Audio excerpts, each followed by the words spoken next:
Hello, my name is Sylvia King, and I am one of the individuals in charge of the training and development for the U.S. Department of Labor Wage and Hour Division.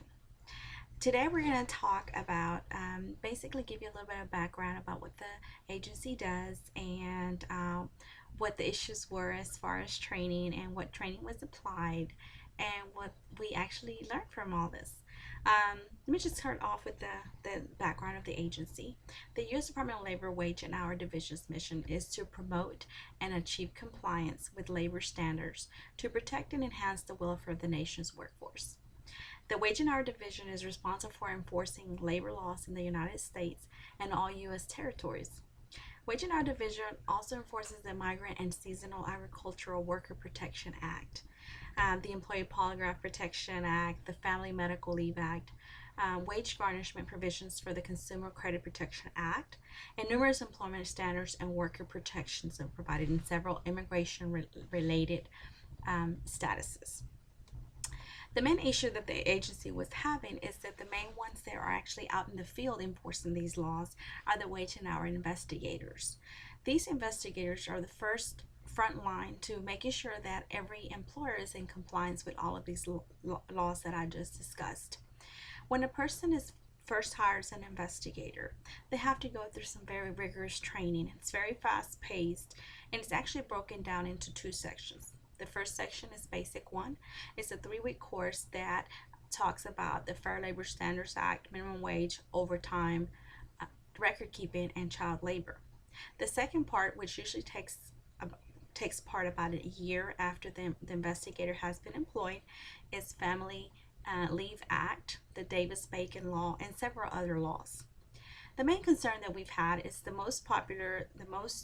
law that we actually deal the most with is the Family Labor Standards Act, which is the first basic one. It's a 3-week course.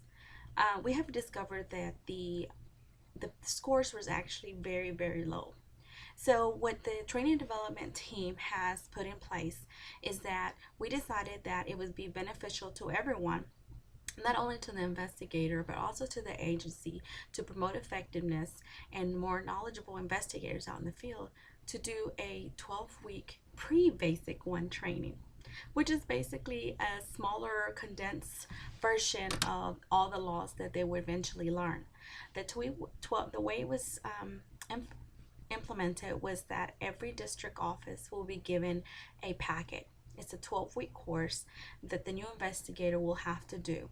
The course starts with reading all of the laws, getting to know about the agency, kind of breaks it down step by step. At the end of the 12-week course, pre-basic, then the investigator will be ready to actually be enrolled in the Basic 1 course. The Basic 1 course is a 3-week course.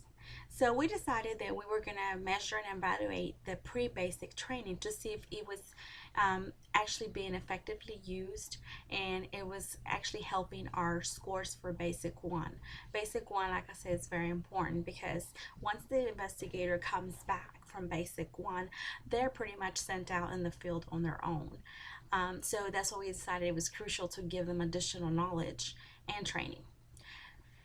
So what we did is we wanted to evaluate that. So what the training and development team did was we decided to do a measurement. We did a pre-survey before the training started and a post-survey on the pre-basic.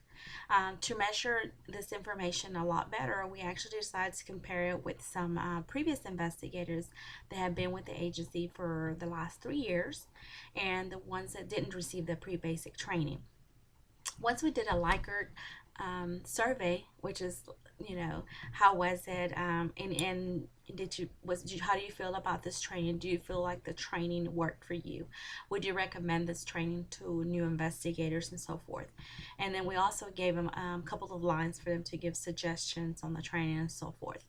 What we found was that the scores actually increased by at least 20% on the investigators that had received the pre-basic training.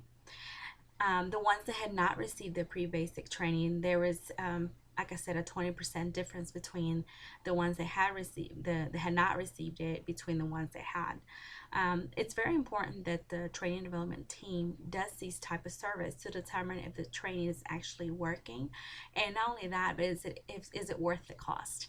As you know, this 12-week training does take a lot as far as time from other investigators, district directors, assistant district directors, because they're the ones that have to teach the class.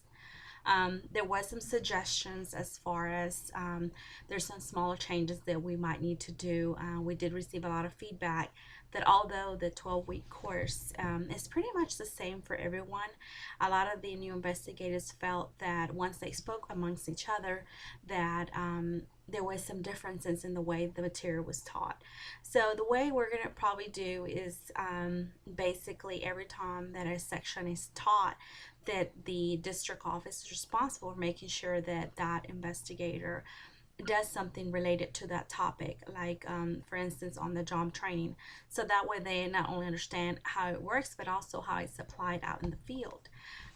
Overall, this training was very beneficial to everyone. The cost is basically, the learning outweighs the cost tremendously, so we will continue, and there will be some changes as time goes by, but the training was excellent.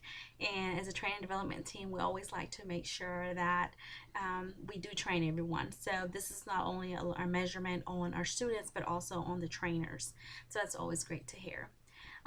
Well, that's all I have, and thank you and have a great day.